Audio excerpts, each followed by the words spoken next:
ክፍል 3 ላይ የምናየው ዓላማን መለየት ወይንም ፐርፐዝ ዲስከቨሪ ይሆናል። በህይወቶ ለምን እንደኖሩ እና ምን ትርጉም ያለው ነገር ለመስራት እንደተፈጠሩ የሚገልጽ ትልቅ የሆነ ጉዞ ነው። ይህ ብዙውን ጊዜ ከራስ ማንነት ጋር የተያያዘ ነው። ዓላማውን ለማግኘት እንደ ዋና እሴቶቹን መረዳት፣ ፍላጎቶቹን መፈተሽና ጥንካሬዎቹን ማወቅ የመሳሰሉ ነገሮች ይረዳውታል። ዓላማን ማግኘት ህይወትን ትርጉም ባለው መንገድ ለመምራትና በየቀኑ ተነሳሽነት እንዲኖረን ያግዛል። አሁን የምናየው የጃፓኖችን ፍልስፍና ነው። ኢኪጋይ ይባላል።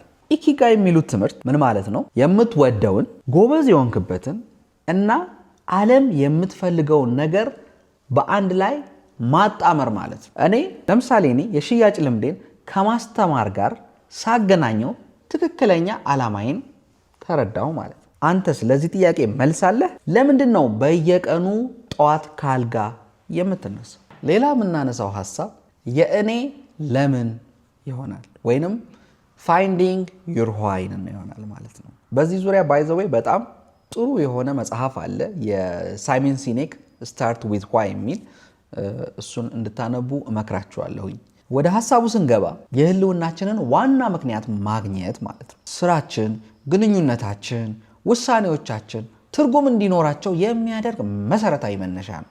ለምናችንን ማወቅ በየቀኑ ተነሳሽነታችንንና ግቦቻችንን ለማሳካት ውስጣዊ ጥንካሬን እንድናገኝ ይረዳናል። ጧት ያለ አላርም እንድነሳ ያደርገናል። ይህ ከግል እሴቶቻችንና ፍላጎቶቻችን ጋር በማገናኘት የሚገኝ ነው። በራስ ማንነት ላይ ጥልቀት ያለው ግንዛቤ ለማግኘት እንደ የእድገት አስተሳሰብ ያሉ አስተሳሰቦችን ማዳበርና ገዳቢ እምነቶችን ለመስበር ጥረት ማድረግ በጣም ጠቃሚ ነው። በተጨማሪም ዓላማችንን መለየት ወይም ፐርፐዝ ዲስከቨሪ እና ስሜታዊ ብልህነት በማጎልበት በግል እና በሙያዊ ህይወታችን ላይ ትልቅ ለውጥ ማምጣት ይቻላል። ይህ ማለት ከገንዘብ በላይ የሚገፋፋንን ትልቅ ዓላማ ማግኘት ማለት ነው። ማይንዲው ገንዘብ አያስፈልግም እያልኩ ሳይሆን ከገንዘብ በላይ የሆነ ዓላማ ሊኖረን ይገባል ማለት ነው። ሌላው ሐሳብ ብዙ ጊዜ የሚነሳው ራዕይና ግብ ነው ወይንም ቪዥን እና ጎልስ የምንላቸው ናቸው። እስቲ ስለዚህ አንዳንድ ነገሮችን እንበል። ራዕይ ወይንም ቪዥን ማለት ምን ማለት ነው? ራዕይ ወይንም ቪዥን ማለት ወደፊት ማየትና ልናሳካው የምንፈልገውን ትልቁን ስዕል መመልከት ማለት ነው። ራዕይ ምኞታችንንና እሴቶቻችንን መሰረት በማድረግ የሚቀረጽ የረጅም ጊዜ እቅዳችን ማለት ነው። ጎል ስንል ደግሞ እነዚህን ራዕዮቻችንን ለማሳካት የሚያገለግሉ ትናንሽ እና ተጨባጭ እርምጃዎች ናቸው። ግቦች ጊዜ ገደብና መለኪያ ሊኖራቸው ይገባል፣ ግዴታ ነው ይሄ። ምክንያቱም ያለነሱ ራዕይን ማሳካት አስቸጋሪ ስለሚሆን ማለት ነው። ራዕያችን ለመወሰን እንደ በ5 ዓመት ወይም በ10 ዓመት ጊዜ ውስጥ የት መድረስ እንፈልጋለን ወይም ምን አይነት ለውጥ መፍጠር እንፈልጋለን የሚሉ ጥያቄዎችን ራሳችንን መጠየቅ እንችላለን። ግቦችን ስናወጣ ደግሞ ግልጽ፣ ሊለካ የሚችል፣ ሊደረስበት የሚችል፣ ተጨባጭና ጊዜ ገደብ ያለው መሆኑን ማረጋገጥ ያስፈልጋል። ይህ ስማርት የምንለው ማለት ነው። ስፔሲፊክ፣ ሜዠረብል፣ አቺቨብል፣ ሬሌቫንት እና ታይም ባውንድ ማለት ነው። ራዕይ ወይንም ቪዥን የእኛን ህይወት በረጅም ጊዜ ውስጥ በአይነ ህሊናችን መሳል ማለት ነው። ግልጽ ራዕይ የምንመራበትን አቅጣጫ ያሳያል እናም ተነሳሽነት ይፈጥራል። ግብ ወይንም ጎል ያንን ራዕይ ለማሳካት የሚያስፈልገንን ተለይተው የተቀመጡ እርምጃዎች እንደማለት ነው። ግቦች የአጭር ጊዜ ወይም የረጅም ጊዜ ሊሆኑ ይችላሉ። ነገር ግን ሁሉም ግቦች ወደ ዋናው ራዕይ መምራት ግን አለባቸው። በሌላ አገላለጽ ራዕይ መድረሻው ነው፣ ግብ ደግሞ እዚያ ለመድረስ የምንጠቀመው መንገድ ማለት ነው። ራዕይ ማውጣት የምንፈልገውን የህይወት መንገድ ለመቅረስ ይረዳናል። እንደ ኮምፓስ ሆኖ ሊያገለግል ይችላል። ግቦችን ደግሞ ያንን ራዕይ ደረጃ በደረጃ ለማሳካት የሚያስችሉ ተጨባጭ እርምጃዎች ናቸው። ሁለቱም እርስ በርስ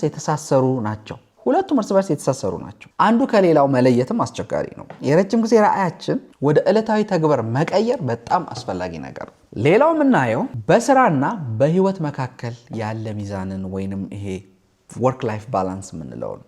በሙያዊና በግል ህይወታችን መካከል ሚዛናዊ የሆነ ግንኙነት መፍጠር ማለት ነው። ይህ የሥራ ጫናን በመቀነስ በቅድሚያ ለእግዚአብሔር፣ ከዚያ ለቤተሰባችን፣ ከዛ ለራሳችን፣ ከዛ ለጓደኞቻችን እያለ የሚሄድ ነው። ጊዜ ለነዚህ አካላት ጊዜ መስጠት ማለት ነው። ሚዛናዊ ህይወት ደስታን፣ ጤንነትን እና ምርታማነትን ይጨምራል።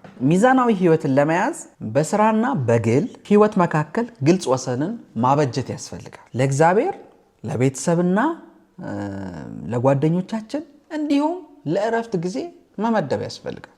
በስራ ሰዓት ደግሞ ትኩረት በማድረግና ምርታማነትን በመጨመር ውጥረትን መቀነስ እንችላለን። ይህ ጤናማና ደስተኛ ህይወት እንድንመራ ይረዳናል።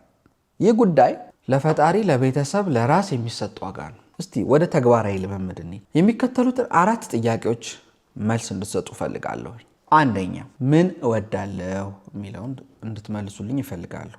ሁለተኛ፣ ምን ላይ ጎበዝ ነኝ የሚለውን እንድትመልሱ ፈልጋለሁ። ሶስተኛ፣ ዓለም ምን ትፈልጋለች የሚለውን መልስ ስጡበት። አራተኛና የመጨረሻው፣ ምንስ ላይ ጥሩ ሊከፈለኝ ይችላል ብላችሁ መልስ ስጡበት። እነዚህ 4 ነገሮች ወይም ኢኪጋይ የምንላቸው በጣም ራስን ለማግኘት ወሳኝ ነገሮች ናቸው። ሌላው የማሰላሰያ ጥያቄ ነው ወይም ሪፍሌክቲቭ ኩዌስችን። ገንዘብ ሳይከፈላችሁ ልትሰሩት የምትችሉት ስራ ምንድን ነው? እሱ የእናንተ ጥሪ ይባላል። ጻፉት።